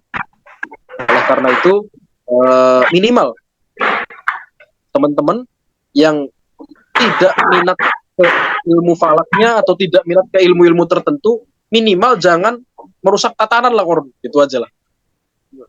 Jangan ini ilmu falak nggak penting atau ilmu tafsir nggak penting, itu saya aduh ini kalau zamannya Sayyidina Umar udah dibunuh kayaknya gitu. Nggak juga sih, enggak ya. Itu intermezzo aja. Dan juga selain itu mungkin diantara manfaat dan tujuan, minimal saya share pengalaman saja. Tentu selain menambah wawasan ilmu pengetahuan, itu jelas sekali yang saya jelas rasakan itu kayak memperkuat iman. Artinya memperkuat iman terhadap agama Islam ini melalui Al-Quran. Oh ternyata saya mempelajari ilmu falak tuh banyak kesesuaian fakta-fakta tadi, ya, realitas-realitas sains, kemudian juga fenomena-fenomena alam yang ternyata Quran 1400 tahun yang lalu sekitar itu sudah menjelaskan itu dan benar, itu dibenarkan. Baik itu oleh kalangan ilmuwan, cendekiawan dan ulama-ulama. Jadi minimal kalau saya pribadi tadi menyampaikan bahwa kalaupun kita tidak berminat dalam suatu cabang ilmu, karena ilmu falak ini sudah sangat langka ya, astronomi itu jarang sekali yang mengajarkan. Alhamdulillah di IAIN Cirebon sudah membuka jurusan itu dari tahun 2021 kalau nggak salah. Itu sudah ada jurusan ilmu falak. Kalau S2 S3-nya baru satu kampus yang ada itu yang menyediakan, menyelenggarakan. Setahu saya itu di UIN Wali Songo Semarang. Selebihnya kampus-kampus lain ada mengadakan tetapi S1 masih strata 1. Jadi minimal untuk teman-teman yang khususnya di jurusan IAT, harapan kami semua, artinya kami sebagai yang katakanlah yang meminati cabang ilmu falak ini, minimal teman-teman tidak buta map sekali gitu. Artinya tidak hanya mengandalkan pengetahuan tentang Al-Qur'annya saja, tetapi juga mempelajari hal-hal ilmu-ilmu yang berkaitan dengan Al-Qur'an itu sendiri. Makanya dalam buku kaidah tafsirnya Prof. Quraisy Shihab itu dijelaskan ada syurutul mufassir yang beliau kutip dari kitab Al-Itqan fi Ulumil Quran karya Imam Jalaluddin As-Suyuti. Selain 15 syarat itu beliau menambahkan syurutul mufassir adalah menguasai bidang-bidang ilmu yang berkaitan dengan ayat-ayat Al-Quran yang sedang dibahas. Ketika membahas ayat ekonomi maka harus menguasai ekonominya, kemudian ketika membahas ayat-ayat sosial harus menguasai ilmu sosial. Pun demikian juga ketika membahas ayat-ayat sains harus menguasai ilmu sainsnya, minimal dasar-dasarnya. Mungkin itu saja yang bisa saya sampaikan, mudah-mudahan bermanfaat. Saya ini sekedar cerita mungkin hanya sharing-sharing saja.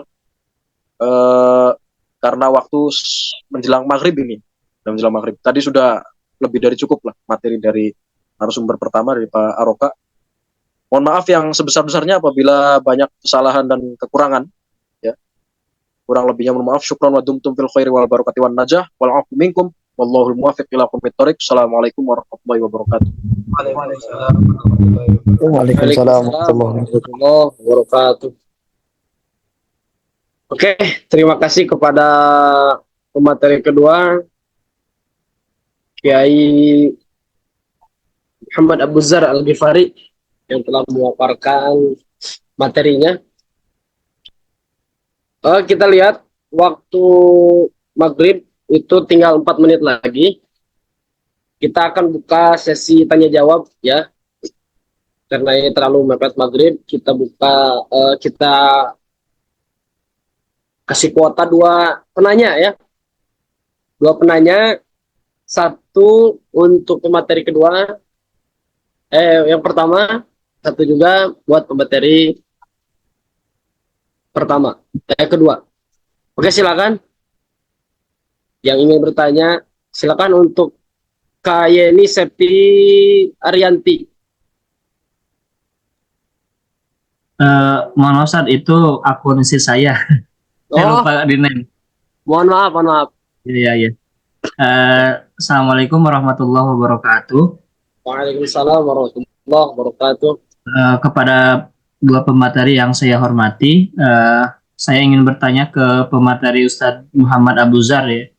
Terkait tadi saya sangat menarik tentang kalibrasi ya, pergeseran tanah di dalam penentuan arah kiblat, Ustadz. Yang mana kan ketika menghadap kiblat itu merupakan syarat sah sholat ya. Untuk tentang nanti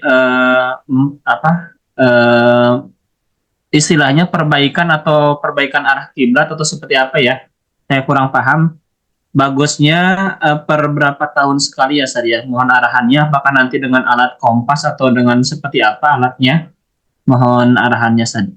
Terima kasih. Assalamualaikum warahmatullahi wabarakatuh.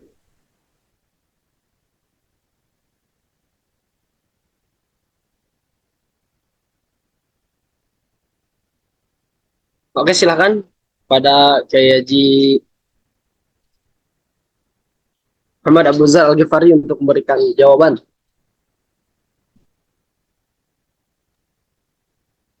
Terima kasih. Mohon izin semuanya. Terima kasih juga udah didoakan itu haji. Saya belum haji padahal. Ya nggak apa-apa, didoakan. Langsung saja ya, Mas siapa tadi itu. Jadi yang namanya arah kiblat tadi ya, bahwa arah kiblat itu kalau menyesuaikan dengan definisi atau pengertian itu adalah arah terdekat menuju ke Ka'bah di Mekah, Arab Saudi. Poinnya adalah arah terdekat tadi. Bahwa itu akurat atau tidaknya, saya disclaimer dulu bahwa selain di negara Arab atau di belahan dunia manapun lah, termasuk kita di Indonesia, itu tidak 100% menghadap ke kiblat atau ke Ka'bah. Kenapa? Karena tentu tetap ada selisih jarak yang ukurannya itu sentimeter ataupun milimeter. Tetapi dengan ikhtiar, dengan ilmu falak tadi, itu minimal bisa menuju ke arah yang paling dekat, yang paling mendekati. Sama halnya ketika kita sholat, itu diantara hadis menerangkan tentang sholat itu, Shollu kama ra'aitumuni usolli, sholatlah sebagaimana kalian melihatku sholat. Sehingga dari situ kita belajar kepada orang tua kita, guru kita dari gurunya lagi, terus sampai kepada Kanjeng Nabi Muhammad, itu mana sih gerakan sholat Nabi yang paling mendekati? Kalau persis Nabi mungkin kita nggak bisa gitu. Karena kita juga nggak ngelihat langsung. Meskipun orang yang lihat langsung, para sahabat pun tentu ada perbedaan-perbedaan. Nah, kiasnya atau tamsilnya sama dengan arah kiblat tadi, bahwa minimal dengan ilmu falak ini akan lebih akurat. Tentu dengan metode-metode yang sudah disepakati oleh para ulama dan para ahli-ahli ilmu falak dan astronominya. Nah, soal kalibrasi, namanya kalibrasi ya, atau perbaikan arah kiblat itu disebutnya kalibrasi. Kalibrasi arah kiblat atau kalibrasi ulang. Nah, ini cara atau metodenya secara prosedur itu mungkin bisa menghubungi kalau ada lembaga falakiyah terdekat, maka kalau misalkan dari Kementerian Agama juga bisa. Kementerian Agama kabupaten atau kota yang di daerahnya masing-masing itu bisa menghubungi dari situ, kemudian tentu dengan mengundang dan juga melibatkan ahli-ahli yang terkait, tentu ahli falak dan ahli astronomi. Karena saya sampaikan di sini, boleh sepakat boleh tidak, mangga, seluruh kompas dan seluruh aplikasi pengukur arah kiblat itu tidak ada yang sampai 80% akurat pun nggak ada. Saya belum pernah nemu. Artinya kalau dibandingkan dengan enggak ini dari aplikasi resmi kok, dari ormas apa misalkan. Teman-teman mungkin yang wilayah saya mayoritas NU misalkan, itu seringkali ngomong ini dari NU online kok apa kok. Iya, saya tahu itu dari NU online. Terus kalau dari NU online, nah dikit juga saya tuh pakai HP Samsung, bukan iklan ya, karena nggak di endorse juga.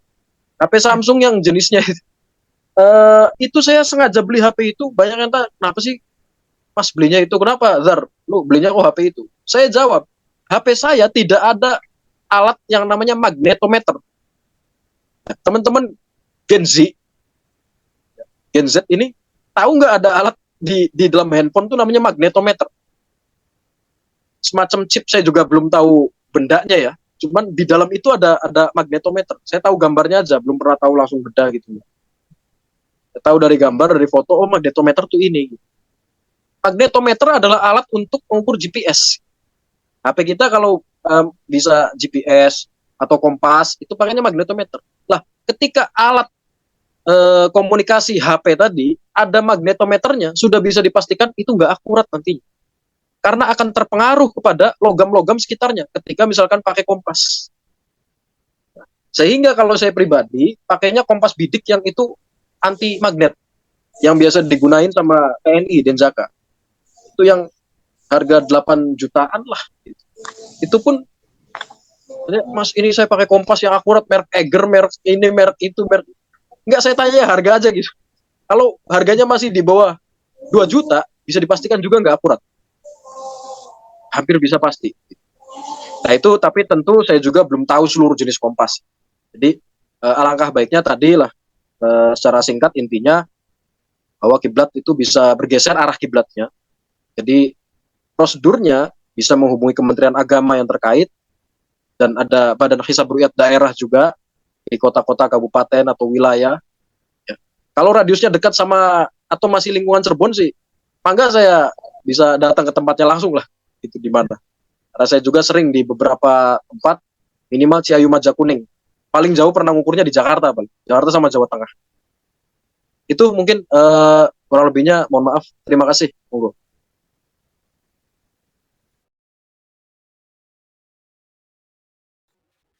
Baik, Ustaz, terima kasih, Ustaz. Oke, cukup jawabannya. Untuk Kang Rahmat, Insya Allah, terima Pak. kasih. Insya Allah. Terima kasih kepada Pak Muhammad Buzar yang telah memberikan jawabannya. Kita lanjut saja ke pertanyaan kedua. Silakan untuk mengangkat tangan.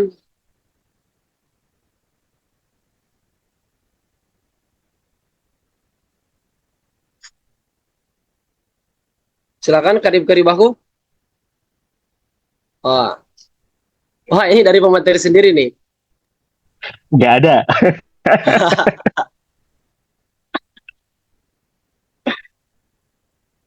Gimana? Silakan. Bisa roka. Ada itu Kang Abdullah Mubarak.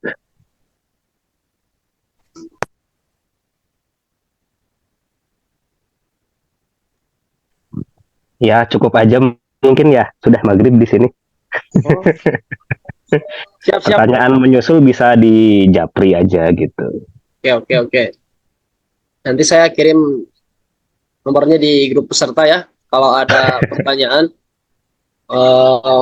baik untuk pemateri pertama atau pemateri kedua, nanti saya kirim nomor WhatsApp-nya. Bisa di Japri lah ya. Oke, kalau tidak ada pertanyaan lagi, kita ini mau dokumentasi dulu atau closing langsung? Buka dulu kameranya. Nah, Dokumentasi aja dulu. kita dokumentasi aja dulu ya. Silakan untuk admin disiapkan.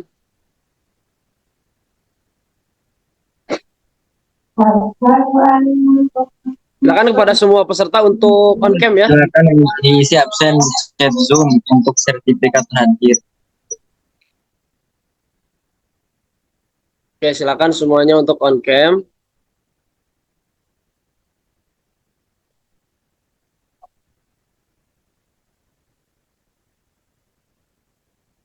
Ini masih banyak yang belum on cam nih. Apa lagi sholat gitu ya?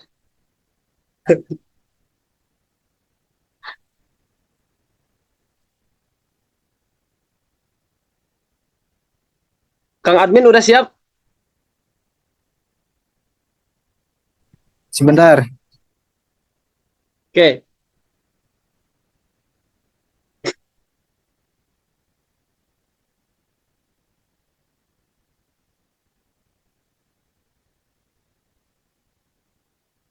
Gimana? Pakai apa-apa, Kang admin ya? Takutnya lagi gak komuk ya.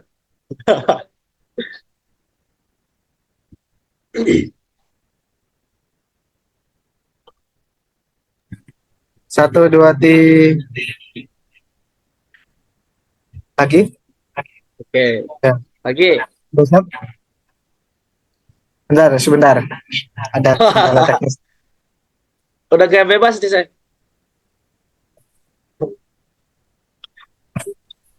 Oh, Bo. Bentar. Sebentar. Ya, Teh Marina diangkat lagi jempolnya ya. Jangan lupa Ya. ini absennya diisi dulu. Oke. Saya izin begini, ini salam hilal namanya. Ada gaya khusus gak? Ada gaya khusus gak ini?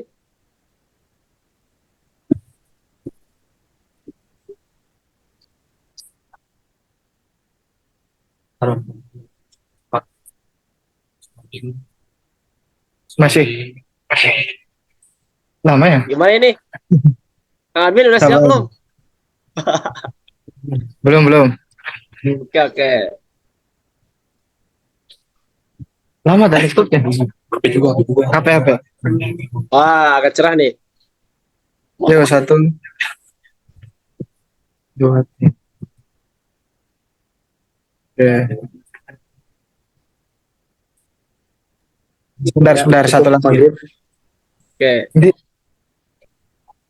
Lama tuh.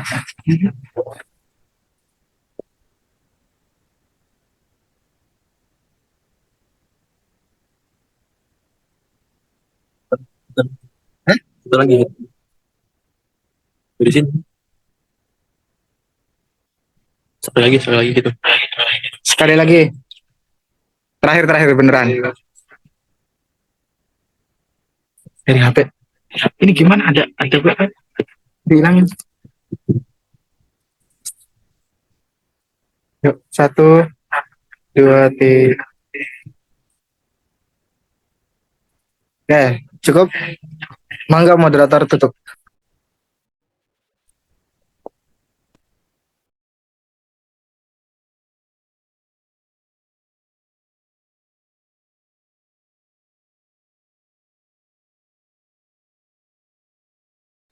Cukup, mangga moderator.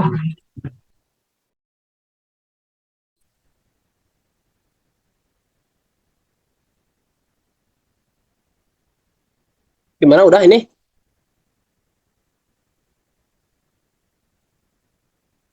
Udah. Ditutup siap. moderator, enggak. Oke, sebelumnya terima kasih kepada kedua pemateri yang sangat luar biasa ya. Dan kepada para peserta yang sudah berkenan mengikuti webinar nasional ini. Mudah-mudahan apa yang telah disampaikan oleh pemateri itu dapat menjadi ilmu yang berkah dan bermanfaat bagi kita semuanya. Amin ya Allah ya Rabbal Alamin. Mungkin itu aja. Terima kasih kepada para panitia yang sangat luar biasa yang telah menyiapkan kegiatan webinar ini. Mudah-mudahan FKMTHI Jawa Barat dan semua korwil yang ada di Indonesia ini bisa lebih mantap lagi. Oke, kita tutup dengan pembacaan hamdalah bersama-sama. Alhamdulillahirrabbilalamin. Oke. Kita tutup dengan doa kifatul majlis. Jangan lupa ya. Subhanakallahumma wa bihamdika asyhadu an la ilaha illa anta astaghfiruka wa atubu ilaik. Dari saya moderator, mohon maaf apabila ada kata-kata yang tidak berkenan atau kurang pas gitu ya. Saya sebagai moderator undur diri. Allahumma fiq ila qomit thoriq. Assalamualaikum warahmatullahi wabarakatuh. Waalaikumsalam warahmatullahi wabarakatuh. Live semua, hatur nuhun. Terima kasih semuanya. Terima kasih Ustaz.